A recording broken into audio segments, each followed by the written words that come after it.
പ്രതീക്ഷ അർപ്പിച്ചിരിക്കുകയാണ് UDF-ഉം LDF-ഉം. 5000-നും 10,000-നും ഇടയിൽ ഭൂരിപക്ഷം നേടുമെന്ന UDF കണക്കുകൂട്ടുമ്പോൾ ഇത്തവണ ജയിക്കുമെന്ന് തന്നെയാണ് LDF-ന്റെ പ്രതീക്ഷ. അതിനിടെ 75.27% നിലമ്പൂരിലെ പോളിംഗ്. നിലമ്പൂരിൽ സഖാവ് കുഞ്ഞാലിക്ക് ശേഷം പാർട്ടി ചിഹ്നത്തിൽ എം സ്വരാജ് ജയിക്കുമെന്ന് LDF കരുതുന്നതിന്റെ കാരണങ്ങൾ ഇപ്രകാരമാണ്.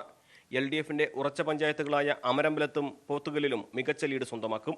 നഗരസഭയിലും LDF-ന് അനുകൂലമായ സാഹചര്യമുണ്ട്. വഴിക്കടവിലും മൂത്തേടത്തും UDF മുന്നേറിയാലും അമരമ്പലവും പോത്തുകല്ലും നഗരസഭയും വെച്ച് LDF-നത് മറികടക്കാൻ കഴിയും. എടക്കരയിലും ചുങ്കത്തറയിലും കരുളായിലും ഒപ്പത്തിനൊപ്പം നിൽക്കാനും കഴിയും. പുതിയ വോട്ടർമാരിൽ ഭൂരിഭാഗവും സ്വരാജിന് വോട്ട് ചെയ്തു എന്നാണ് ഇടതുപക്ഷത്തിന്റെ വിലയിരുത്തൽ. നായർ, ഇഴവ വിഭാഗങ്ങളിൽ നിന്നുള്ള വോട്ടുകളിലും LDF പ്രതീക്ഷ വയ്ക്കുന്നു. ഇതിനെല്ലാം പുറമെ UDF-ന്റെ കോട്ടകളിൽ അൻവർ നേടുന്ന വോട്ടുകൾ ഗുണം ചെയ്യുക LDF-നാകുമെന്നാണ് വിലയിരുത്തൽ. ജമായത്തെ വിഷയവും VV പ്രകാശിന്റെ കുടുംബത്തിന്റെ നിലപാടും അടിയൊഴുക്കുകളാകുമെന്നും LDF കരുതുന്നു.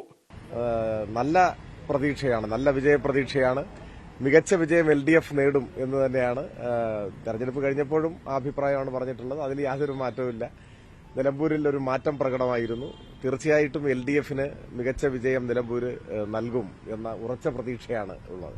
ആര്യടൻ ഷൗക്കത്ത് 5000-നും 10,000-നും ഇടയിൽ ഭൂരിപക്ഷം നേടുമെന്നാണ് UDF-ന്റെ പ്രതീക്ഷ.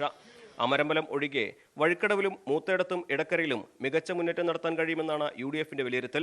പോത്തുകലിൽ ഒപ്പത്തിനൊപ്പം നിൽക്കുമെന്നും UDF കണക്കാക്കുന്നു. കാലങ്ങളായി UDF-ന് ലഭിക്കാത്ത വോട്ടുകളാകും അൻവർ നേടുക. അതിനു പുറമെ അൻവർ നേടുന്ന വോട്ടുകളിൽ ഭൂരിഭാഗവും LDF-ൽ നിന്നാകും. അതുകൊണ്ട് തന്നെ അൻവർ നേടുന്ന വോട്ടുകൾ UDF-ന് തിരിച്ചടിയാകില്ല. ഭരണവിരുദ്ധ വികാരം, മലയോര മേഖലയിലെ പ്രശ്നങ്ങൾ തുടങ്ങിയവ വോട്ടായി മാറുമെന്നും UDF പ്രതീക്ഷിക്കുന്നുണ്ട്. ഞങ്ങളെ സംബന്ധിച്ചിടത്തോളം ഭൂരിപക്ഷത്തിൻ്റെ കാര്യത്തിൽ 15,000 വോട്ടിന് മുകളിലുള്ള ഭൂരിപക്ഷമാണ് പ്രതീക്ഷിച്ചിരുന്നത്. ഞങ്ങളുടെ ചില കണക്കുകൂട്ടലുകൾക്കനുസരിച്ചാണ് കാര്യങ്ങൾ പോകുന്നതെങ്കിൽ അത് ഞങ്ങൾ മുമ്പ് സൂചിപ്പിച്ചതുപോലെ തന്നെ വലിയ രീതിയിലുള്ള ഭൂരിപക്ഷം ഞങ്ങൾക്കുണ്ടാവും. എന്നാൽ VV പ്രകാശിന്റെ കുടുംബത്തിന്റെ നിലപാട് അൻവർ വിഷയത്തിൽ ലീഗിനെ പരിഗണിച്ചില്ലെന്ന ആരോപണം ക്രൈസ്തവ വോട്ടുകൾ BJP-യിലേക്ക് ചായുമോ എന്ന ആശങ്കയും UDF-നുണ്ട്. PV അൻവർ നേടുന്ന വോട്ടുകൾ ജയപരാജയം നിശ്ചയിക്കുന്നതിൽ നിർണായകമാകുമെന്ന് ഇരുമുന്നണികളും വിലയിരുത്തുമ്പോൾ ചാലിയാറിലെ കുത്തൊഴുക്ക് പോലെ ശക്തമായ അടിയൊഴുക്കുണ്ടായാൽ ആരാകും നിലതെറ്റി വീഴുക എന്നത് കാത്തിരുന്ന് കാണണം. ന്യൂസ് 18 മലപ്പുറം. നിലമ്പൂർ ഉപതെരഞ്ഞെടുപ്പിൽ ഇടതുമുന്നണി സ്ഥാനാർത്ഥിക്ക് വിജയസാധ്യതയെന്ന് CPM സംസ്ഥാന സെക്രട്ടേറിയറ്റിന്റെ വിലയിരുത്തൽ. UDF-ലെ തർക്കങ്ങളും PV അൻവറിന്റെ സ്ഥാനാർത്ഥിത്വവുമാണ് അനുകൂലമായത്. അൻവർ പിടിക്കുന്ന വോട്ടുകളിൽ ഭൂരിഭാഗവും UDF-ന്റേതാകുമെന്നും CPM വിലയിരുത്തുന്നു. LDF-ന് വലിയ വിജയം നേടാനാകുമെന്ന് CPM സംസ്ഥാന സെക്രട്ടറി MV ഗോവിന്ദൻ പറഞ്ഞു. ഇടതുപക്ഷ ജനാധിപത്യ മുന്നണി നല്ല രീതിയിലുള്ള പ്രവർത്തനം സംഘടിപ്പിച്ചിട്ടുണ്ട്. നല്ല രീതിയിലുള്ള സ്വീകരണം ജനങ്ങളിൽ നിന്ന് ലഭിച്ചിട്ടുണ്ട്. പോളിംഗും അത് തന്നെയാണ് കാണിക്കുന്നത്. നല്ല രീതിയിൽ ഇടതുപക്ഷ ജനാധിപത്യത്തിലൂടെ ചെയ്യും.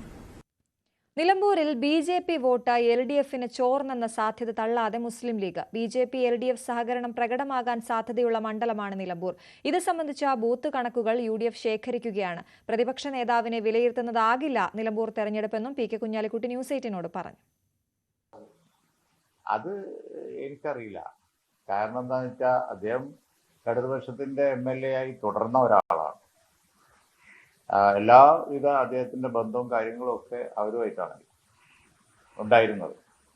അപ്പോൾ അവിടുന്ന് അദ്ദേഹം എത്ര വോട്ട് പിടിക്കുമെന്ന് ഞാൻ എങ്ങനെ പറയും? UDF-ന്റെ വോട്ട് അധികം പോകാനുള്ള ഒരു വഴിയില്ല. കോൺഗ്രസ് നേതൃത്വത്തിന്